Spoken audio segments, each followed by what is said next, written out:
Many people are debating whether Gaddafi ranks among Africa's top 3 tyrants. The answer is no. Although Gaddafi was outrageous compared to the likes of Bokassa and Messias, he was still a junior. However, not being listed among those 5 doesn't mean he didn't offend the major powers. It's just a snapshot of Gaddafi's crazy life. His entire life was marked by such arrogance. Some call it a grand vision, while others call it sheer madness. Gaddafi was the ultimate form of Albania's Hoxha and the philosophical brother of the Soviet Union's Brezhnev. He was the ironclad ally of African tyrant Amin and the loudmouthed ally of Argentina's Galtieri. Though he was an unsuccessful troublemaker, he was a highly successful self-destructor. As the leader of Arab leaders, he often had testy relationships with them. Born in 1942 in a small tribe south of Sirte in the Libyan desert, Gaddafi hailed from a country in northern Africa that covers an area of 1.76 million square kilometers. Logically, Libya should have some influence in the world, but like other North African countries, most of its area is desert with a sparse population, totaling just over 6 million people even before the recent conflicts. There are various accounts of Gaddafi's family background. Some say his parents were in the service industry renting out camels, while others say they were herders. Regardless of whether his family was in the primary sector or not, they were not wealthy. However, despite their lack of money, Gaddafi's family valued education, at least for him. After completing his elementary education in his hometown, he moved to Misrata for secondary school and later to Benghazi for university, where he first attended the Royal Military Academy. This journey was far from simple. From a young age, Gaddafi exhibited strong persuasive abilities, leadership skills, and eloquence. Despite his family's poverty, his classmates viewed him as their leader. His followers even carried small stools so he could give impromptu speeches at any time. More impressively, he formalized his group of followers by creating the Gaddafi Students Association. Within this organization, Gaddafi established clear hierarchical relationships and even prohibited members from different groups from contacting each other privately. It seemed that if he hadn't gone into politics, he could have excelled as a multi-level marketing leader. As a young idealist, Gaddafi's education level was far above the average Libyan, who typically had only basic education. During his secondary school years, Egypt's Nasser led a revolution that overthrew the Farouk monarchy. This revolution profoundly influenced Gaddafi, and he idolized Nasser throughout his life. Gaddafi's highest military rank was colonel, mirroring Nasser's rank. Originally, Libya lacked a revolutionary foundation, appearing more as a patchwork of tribes, each with its own brief and glorious reign, rendering the country a hollow shell. After World War II, Libya gained political independence with the support of Britain and the United States, establishing a monarchy. Initially, the country was extremely poor with little more than sand. However, in the late 1950s, Libya discovered a large reserve of high-quality oil, transforming it into a wealthy nation almost overnight. Camels were replaced by machinery, but as oil revenues soared, Libya's political flaws became evident. King Idris I of Libya was old and unpopular, unable to effectively negotiate with Western oil companies. Most of the oil profits were taken by foreign petroleum companies, leaving only a small portion for Libya. This small share was almost entirely monopolized by the royal family and their tribes, leading to intense domestic conflicts. Within the military, Gaddafi, though only a second lieutenant, had a grand vision. He formed the Free Officers Movement, a new organization within the military. At that time, various factions in Libya were restless, and the Free Officers Movement was no exception. In 1969, Gaddafi and other members of the officer corps decided to stage a revolution to overthrow the Idris monarchy. Describing Gaddafi's coup positively would be heavily criticized. The coup was initially scheduled for March 21, 1969, but it was delayed. On that day, the famous Egyptian singer Kulthum was performing in Benghazi. Kulthum, immensely popular throughout the Islamic world, was often compared to Madonna in the Middle East. Gaddafi and his officers, in the midst of planning a rebellion, decided they couldn't miss the concert. They collectively postponed the revolution to attend it. Coups often face unexpected delays, typically of a day or two. However, in Africa, unpredictability is the norm. Gaddafi postponed his coup for 6 months, finally taking action in September. On the night of September 1, 1969, under the cover of darkness, Gaddafi decided to move forward. Gaddafi's coup plan was straightforward. Simultaneously launch the coup in Tripoli and Benghazi, control the radio stations, and declare victory. Despite its simplicity, Gaddafi and his comrades executed it in a highly conspicuous manner. Starting with Tripoli, Gaddafi, who was in Benghazi, sent his assistant Mihaisai to Tripoli the day before the coup to take over the military camp. However, Mihaisai missed his flight at the Benghazi airport. He wanted to take the next flight, but the tickets were sold out. Fortunately, he knew someone at the airport who managed to get him a standing ticket, allowing him to eventually make it to Tripoli. Once there, he took a taxi to the military camp. In his excitement, however, he left his weapons and crucial documents in the taxi. Meanwhile, on the other side of Tripoli, Gaddafi's confidant, Garaud, led 600 soldiers to take over the air defense unit.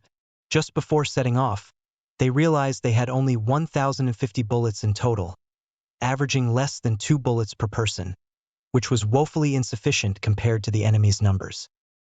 Meanwhile, in Benghazi, Gaddafi himself led the coup. As he was about to join his troops, 2 military police officers stopped him to help fix their motorcycle. To avoid drawing attention, Gaddafi spent several hours assisting them before he could finally break free and find his unit. He then led them out in the early morning. Soon, they encountered a major problem. They couldn't locate their target, the Benghazi radio station. According to witnesses, it was a pitch-dark night with no streetlights in Benghazi, causing the entire unit to wander aimlessly under Gaddafi's lead, resembling an organized group of lost souls. Considering Libya had discovered oil 10 years prior and Benghazi was the second-largest city, it was incomprehensible that the city's infrastructure was so poor that there were no streetlights. The Libyan king might have thought that during the revolutionary wave of the 1960s and 70s, many countries experienced coups and revolutions annually, with dissidents often being hanged from streetlights. Thus, he might have believed that not installing streetlights would prevent revolutionaries from hanging him. Gaddafi encountered significant challenges while leading his troops, but eventually found the radio station. Realizing he had become a lone commander as his main force lagged behind, he decided to proceed alone, determined by the thought, "I've come this far." The station guard, mistaking him for a regular officer, allowed him entry without question. Gaddafi smoothly entered the broadcast room and announced his intentions. The radio staff offered no resistance and calmly assisted Gaddafi in setting up the equipment for his coup announcement. In the capital, Tripoli, despite the coup troops having an average of less than 2 bullets per person, the government forces did not resist. The coup members easily seized control of key locations. At the time, the Libyan king was abroad, and Prince Hassan, acting as regent, was so drunk he didn't react at all. At 6:30 a.m., Gaddafi delivered a speech announcing the establishment of a new regime. Even during his speech, he couldn't believe his success and refrained from revealing his name, nor had he prepared a script. Excitedly, he claimed he had been planning the coup for 10 years.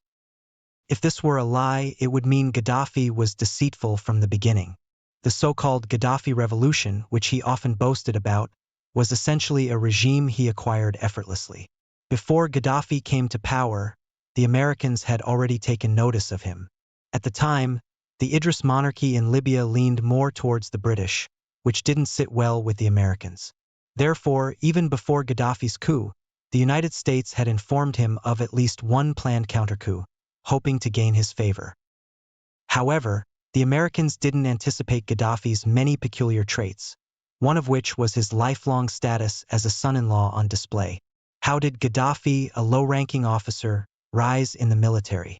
After enlisting, he aggressively pursued the daughter of his superior, General Khalid, and successfully married her, thus becoming the general's son-in-law. This connection allowed him to gather a following within the military. However, once Gaddafi's coup succeeded, the general lost his value, and Gaddafi promptly divorced his wife. If he could treat his father-in-law this way, it was clear how he would deal with the Americans. When Gaddafi assumed power in 1969, he announced that he would respect the rights of foreign companies and protect their assets. The British and Americans thought he was on the right track, so they didn't give him a hard time. Instead, they helped him build some infrastructure and provided loans. But Gaddafi didn't stay on this path for even a year. In 1970, he closed US and British military bases and expelled Italians and Jews. In 1972, Gaddafi annulled all agreements with the United States. Then, in 1973, he escalated further by confiscating 51% of the shares of American oil companies in Libya without offering any compensation. While his nationalization of the oil industry eventually increased Libya's wealth significantly, at the time, the world watched in suspense. Many thought Gaddafi was doomed for daring to seize American enterprises. Surprisingly, after he confiscated the American companies, nothing happened. The Americans grumbled but took no substantial action. This was because Gaddafi had already secured a powerful ally, the Soviet Union. The relationship between the Soviet Union and Libya was strong, with Brezhnev highly valuing his connection with Gaddafi. Why was this relationship so valued? During the Cold War, most of America's allies were financial assets, while the Soviet Union's allies were often financial burdens. The Soviet Union had to invest massive amounts of money to support its allies each year. Although Gaddafi was not the most strategic thinker, he had money. Unlike most Soviet allies who took weapons for free and rarely promised to pay, Gaddafi paid for his arms purchases. He bought enough anti-aircraft missiles to equip 18 brigades, making him one of the few allies who could financially support the Soviet Union. Gaddafi's total arms purchases from the Soviet Union amounted to a staggering $10 billion. Because Gaddafi had money, Brezhnev was exceedingly indulgent towards him. In the early spring of 1978, in the dead of night, the Soviet Air Defense Forces suddenly detected a Libyan-marked plane entering Soviet airspace without any prior notice. The Soviet Air Force quickly contacted the plane and discovered it was Gaddafi's personal aircraft, urgently requesting a meeting with Brezhnev. Soviet officials did not dare to delay and immediately woke up the then First Deputy Minister of Foreign Affairs, Kuznetsov, to inform him of the situation. The deputy minister said, "No matter why Gaddafi is here, let's head to the airport immediately." In the early spring dawn of the Soviet Union, the deputy minister and a large group of Soviet diplomats rushed to the airport. After Gaddafi landed at Moscow airport, he opened the plane door but did not show himself. Instead, someone poked their head out and asked, "Chairman Gaddafi wants to know where his brother Brezhnev is?" Brezhnev was born in 1906 and Gaddafi in 1942. Brezhnev could have been Gaddafi's grandfather if he had children early, but that didn't stop Gaddafi from calling him brother. Upon hearing the question, the Soviet diplomats replied that since they had not been notified in advance, Comrade Brezhnev could not come to greet him. The Soviet Deputy Foreign Minister Kuznetsov was there and invited Chairman Gaddafi to rest at the state guest house and meet with Comrade Brezhnev the next day. After hearing this, the person on the plane slammed the door shut and did not reappear. The plane remained stationary on the tarmac, not taking off. The Soviet diplomats, standing in the cold early spring wind and inhaling jet engine fumes, waited for 2 hours. During this time, staff from the Libyan embassy continuously loaded cases of mineral water from Stalin's hometown onto the plane. After the 2 hours, with the mineral water finally on board, Gaddafi started the plane and flew back home. If you think this story is outrageous, it's not even the most bizarre incident in Gaddafi's diplomatic career. In 1981, Gaddafi visited the Soviet Union, where Brezhnev hosted a grand welcome ceremony. On one of the visit days, Soviet officials planned to take him to military camps to discuss arms purchases. The Soviet diplomats gathered at Gaddafi's hotel in the morning, but he delayed and did not come out. When he finally emerged, he had left the Soviet diplomats waiting for a considerable time. In 1970, Gaddafi sent a delegation to China to inquire about purchasing nuclear weapons. However, his arrogant attitude led to a firm rejection from the Chinese. During his only visit to China in 1982, Gaddafi refused to share his itinerary or the list of his entourage, causing significant difficulties for the Chinese in making reception arrangements. Once in China, he showed no interest in the series of friendly cooperation projects proposed by the Chinese side. He didn't give them a second glance and only insisted on buying nuclear weapons. Later that night, Gaddafi suddenly demanded a birthday party for his female bodyguard.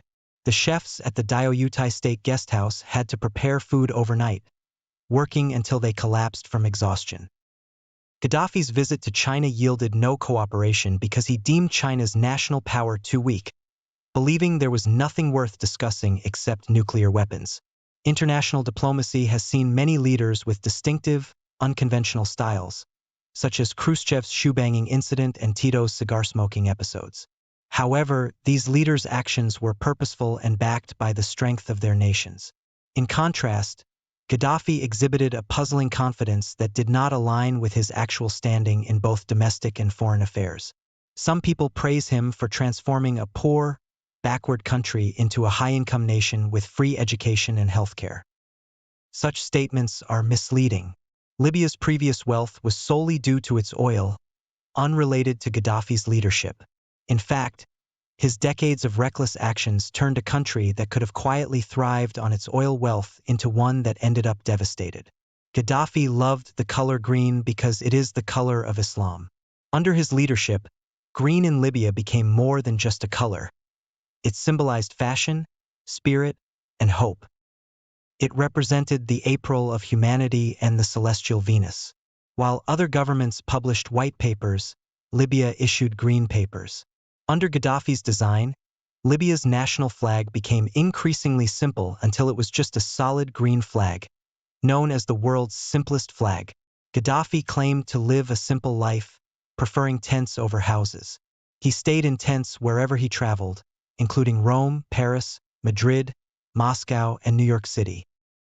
In 2009, during the UN General Assembly, the Libyan delegation rented a large, expensive plot of land in New York to set up Gaddafi's tent. But who owned that land? Under Gaddafi's leadership, his family became the richest in Libya, monopolizing the country's oil, hotels, airlines, and other industries, amassing assets worth hundreds of billions of dollars. In the later years of his rule, U.S. sanctions severely depleted Libya's economy, leading to a chronic unemployment rate of over 30% and a significant wealth gap.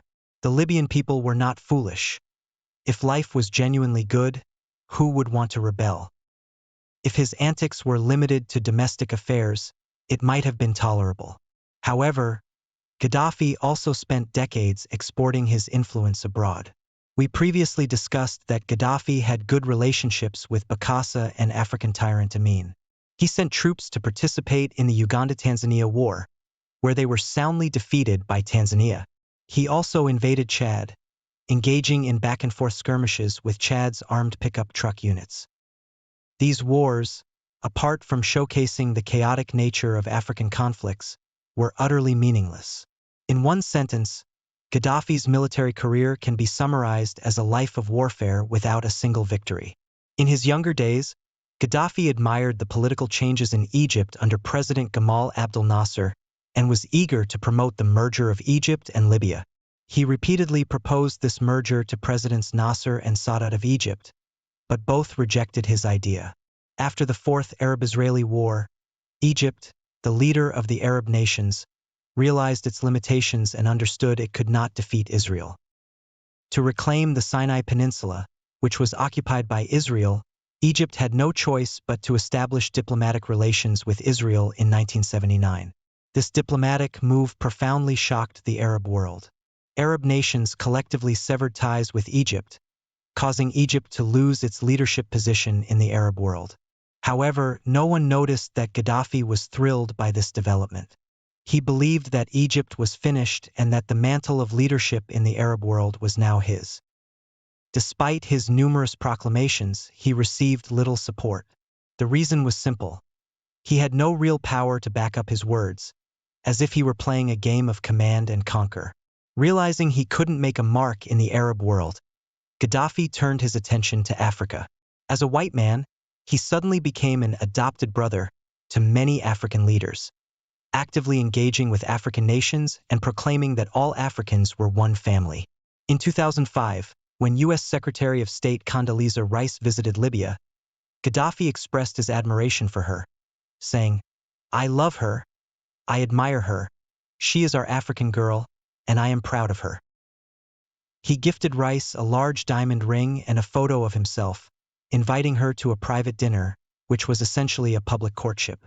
Later, after his regime collapsed, an album titled My Beloved was found in his home, filled with similar photos. Gaddafi's Africa policy yielded significant results, notably contributing to the establishment of the African Union. After its founding, he proposed several ambitious ideas, such as forming a United States of Africa, creating an African army, and abandoning the CFA franc. He even summoned over 200 African chiefs to crown him as the King of Kings of Africa. These actions were primarily aimed at challenging France. While it may seem laughable for a major power like France to be challenged, for smaller nations such challenges can be suicidal. Gaddafi's African strategy successfully strained relations with France. Prior to this, he was already at odds with the UK and the US. His provocations against the West included orchestrating bombings in a Berlin nightclub that killed 2 American soldiers and injured over 200 people, and bringing down Pan Am Flight 103. During the Falklands War, Gaddafi supported Argentina's Galtieri, providing everything except direct military assistance. His erratic behavior earned him the nickname Mad Dog of the Middle East from President Reagan. The US and the UK jointly organized 2 large-scale airstrikes aimed at eliminating Gaddafi, but they failed. Some people call Gaddafi an anti-American hero, but targeting civilians doesn't make someone a hero. Moreover, even in his anti-American stance, Gaddafi didn't stick to his principles, exhibiting a flexible moral compass. In 2009, Gaddafi pressured global energy companies in Libya to fund the country's settlement with the families of the Lockerbie victims, while simultaneously opening Libya's oil industry to the West. His foreign policy was riddled with controversial decisions, such as supporting terrorist groups and engaging in conflicts across Africa and the Middle East. Initially, Gaddafi's conciliatory stance led to some easing of Western sanctions, and at one point, the US even removed Libya from its list of state sponsors of terrorism. However, despite backing down, Gaddafi's diplomatic approach remained unchanged. What was Gaddafi's diplomatic approach? Simply put, Gaddafi's diplomatic approach was characterized by extreme verbal aggression and indulgence. He never won a fight but always held his ground in arguments. While some viewed him as an anti-American hero, targeting civilians disqualifies such a title. Moreover, his anti-American stance was inconsistent. The fall of Saddam Hussein in 2003 profoundly affected him, leading to Libya's announcement to abandon its weapons of mass destruction program and agree to inspections. In a surprising twist, he publicly supported Chechnya and sought to sever ties with Russia, showing a newfound pro-American stance. What was this approach? In essence, it was marked by extreme verbal aggression and indulgence. He never won a physical confrontation but never lost a verbal argument.